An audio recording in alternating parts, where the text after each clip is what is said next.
Teremos uma longa jornada por essa terra devastada. Fome e a sede serão os nossos piores inimigos. Piores inimigos nada, eu tenho aqui um feitiço que chama Goodberry. Eu faço uma cerejinha para todo mundo. E a gente também, eu posso criar água também, a gente não vai ter problema com isso.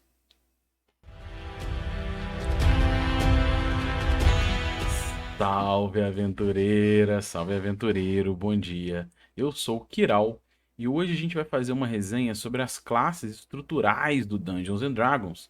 Eu vou dar foco no clérigo. Então eu peguei essa imagem clássica para a gente mostrar um personagem humano no Dungeons and Dragons.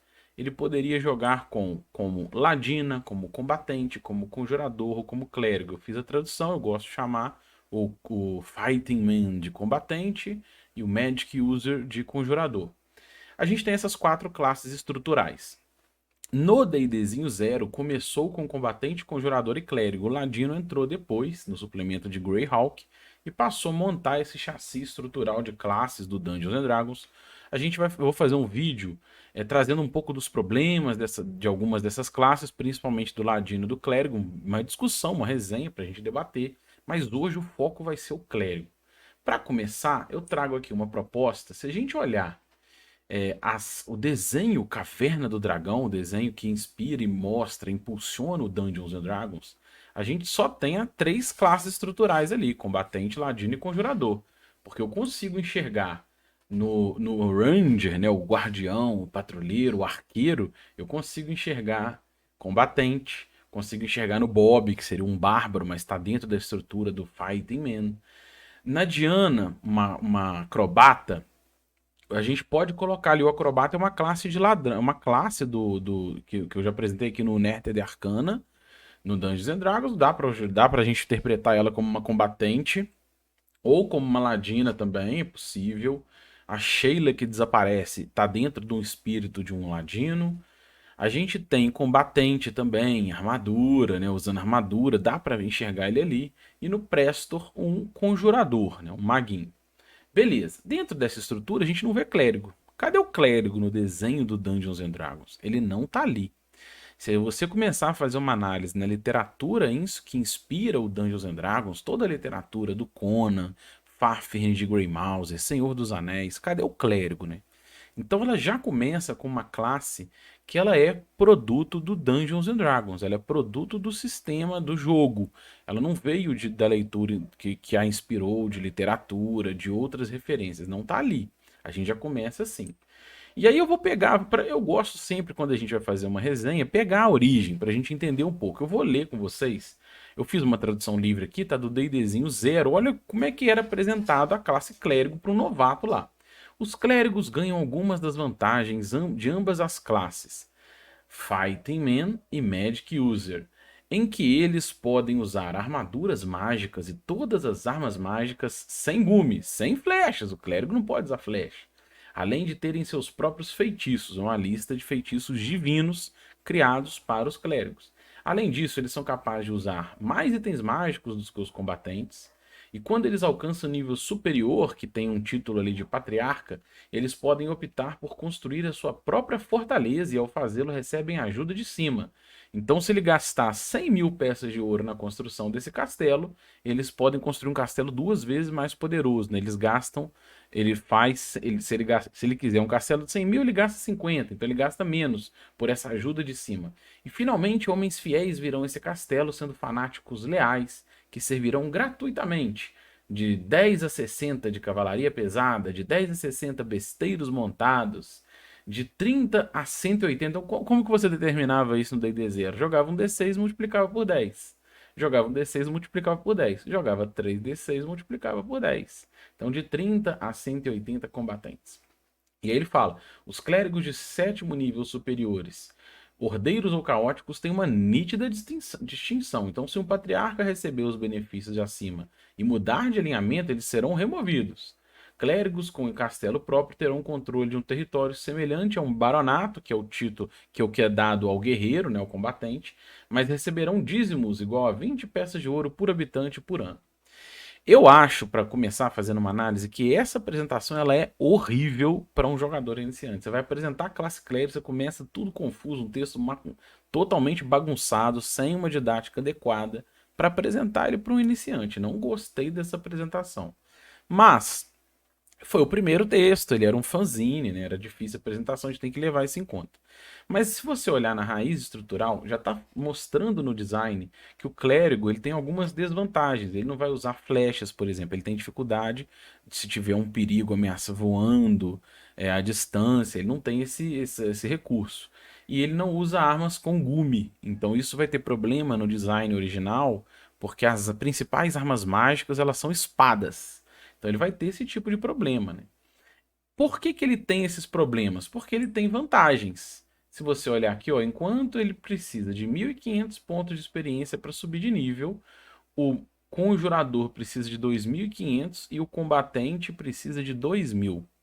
Então, o clérigo ele sobe mais rápido e ele usa armadura e tem a capacidade de usar feitiços a partir do nível 2. Então, é muito comum dentro do design dessa estrutura clássica você ter desníveis entre os personagens. Às vezes você tem um clérigo de nível 4, um conjurador de nível 2, um guerreiro de nível 3. Então, a convivência com esses desníveis ela é comum. Só que se você fizer uma análise no peso, na pegada de espada e feitiçaria tem a ver com combatente e conjurador só. Nem o ladino, nem o clérigo entram aqui, eles são mais produtos do D&D. Embora a gente consiga achar raízes de ladino, dos ladrões, em algumas partes da literatura, no próprio Conan, no Fafnir e no Greymouse, tem um pouco ali do que é o ladino. Mas ele poderia ser um guerreiro também. Então vale um pouco dessa discussão, dessa reflexão. O clérigo ele começa como um acólito e se ele provar sua fé, ele começa a ganhar feitiços. Aqui tem a escala de poder, né? A escala de o que ele analisa a capacidade de combate, que ele vale como um humano, chega até o nível de quase um super-herói lá nos níveis mais altos. Beleza, se a gente analisar a estrutura das salvaguardas, olha só, a raiz do guerreiro é 12, 13, 14, 15, 16. A do clérigo, do nível 1 ao 4, é 11, 12, 14, 16, 15. Então aqui o 16, 15 é invertido. Ele é um pior na Dragon Breath e um melhor na proteção contra magia. Mas aqui na petrificação é igual, mas ele é melhor, um pouquinho melhor, 5% melhor, contra varinhas, polimorfe, paralisia e 5% melhor no raio da morte. O clérigo alcança o nível 5 para melhorar sua escala numa evolução de XP próxima do guerreiro que alcança o nível 4. Então o guerreiro vai evoluir, mas o clérigo também vai. Então você vai ter esses desníveis dentro do jogo, é muito comum, e a escala das salvaguardas do clérigo também melhora. Então ele é sempre um pouquinho melhor que o guerreiro na salvaguarda e tem magia, o que faz gravitar os jogadores acabarem escolhendo mais o clérigo ou o anão de uma forma geral do que o combatente na raiz original, que é uma reflexão que a gente tem que fazer. Em adicional, ele tem essas magias, e as magias de clérigo eu não gosto muito. Primeiro, porque ela força no seu jogo a ter divindade. Você tem que trabalhar com coisas de divindade. Não dá para ser uma magia antiga, de outro plano, desconhecida. Você começa a ter que gravitar em cima de relações com divindades. E magias como purificar comida e água, magia como curar doença, remover maldição, eu acho que fica muito mais legal se ela for trabalhada como rituais, como pegada de campanha, a busca de curar uma doença em cima de uma formulação, algum tipo de estudo, eu acho que dá ganchos melhores do que uma solução simples em cima da magia, né? Encontrar armadilhas, por exemplo. Olha, ao invés de você desafiar o jogador, ele usa uma magia que encontra a armadilha. Então eu fico pensando em cima disso, né? E aí, se a gente pegar listas mais modernas, essa aqui é da Rule Cyclopedia, que foi enriquecendo a quantidade de magia, a gente vê que tem magias como purificar comida e água, que tem aqui, né, no nível 1. Magias como, olha só, alguns exemplos. Criar água, magia de nível 4, e criar comida de nível 5. Tudo bem que elas são de nível alto, mas esse tipo de magia de ressuscitar mortos, criar comida, criar água, ela traz um problema para o desenvolvimento do cenário. Você pode trabalhar isso entranhado no seu cenário, né? Um líder religioso que criou, tipo, como Jesus Cristo multiplicou e criou comida mágica. Dá para trabalhar nisso, mas você está pegando uma proposta de jogo e transformando ela no chassi do seu jogo.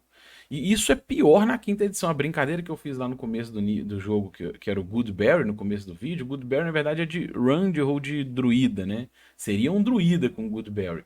Mas a gente tem no clérigo as cantrips, né? O Mending e Luz, por exemplo, que são extremamente poderosas e que são banalizadas aqui como magia de nível zero, que é infinita. Eu acho o design da cantrip dessas magias infinitas terrível para um RPG. Eu acho muito, muito ruim essa banalização do uso mágico.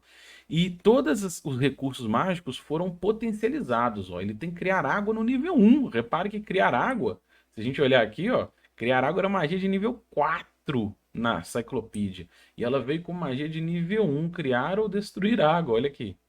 Você tem magia de nível 3, eu acho. Deixa eu olhar aqui. Magia de nível 3, ó. Criar comida e água. Ele cria mais quantidade de água e comida. Que era uma magia, se a gente voltar, de nível 5. Então tem que ser um clérigo de nível 9 para chegar nesse círculo de magia. Enquanto que aqui no nível 5 de personagem, terceiro círculo de magia, ele já tem esse tipo de magia, inclusive já a primeira versão do Ressuscitar. Então, ele foi ainda mais potencializado e gravita muito mais esse tipo de conflito que eu acho um pouco ruim para o jogo. Inclusive a proposta de confrontar desmortos, né, o Turn Undead, que faz a ideia da fé, a ideia do personagem com dom, já ser desde o nível 1 voltado ao clérigo que gravita nele a responsabilidade de ter que lidar com divindade e poderes divinos. Enquanto que isso poderia ser de qualquer um guerreiro espiritual, de repente trabalhar uma multiclasse de um guerreiro com mago, é um guerreiro com conjurador, e esse guerreiro vai ser um guerreiro acreditando que é consagrado, que tem um patrono de fé. Dá para trabalhar isso no seu jogo sem o clérigo. E inclusive com a ideia de confrontar desmortos, né? Eu acho, ao invés de trazer que esses mortos são uma maldição, tem que quebrar algum tipo de relicário, alguma coisa, para destruir aqueles esqueletos, ele pode ir lá e dar um turn undead desde o nível 1 e já funcionar. Então eu tenho um pouco de receio em relação a trabalhar isso, embora eu tenha trabalhado por muito tempo. Mas esse conceito, para mim, ele poderia ser muito mais uma proposta de um cenário do que um design na estrutura original de um jogo que eu gosto, que pode ser vendido como espada e feitiçaria. Então o clérigo tem esse problema. E aí eu tenho soluções, tá? A gente tem soluções de como trabalhar esse clérigo aqui de algumas formas. Vou dar um exemplo. Eu trouxe aqui o Abismo de Helm, porque tem uma campanha que eu mestrei há um tempo em que os personagens estavam num reino aliado, eles ficaram confinados durante muitos meses em um cerco de guerra, bem nessa pegada do Abismo de Helm.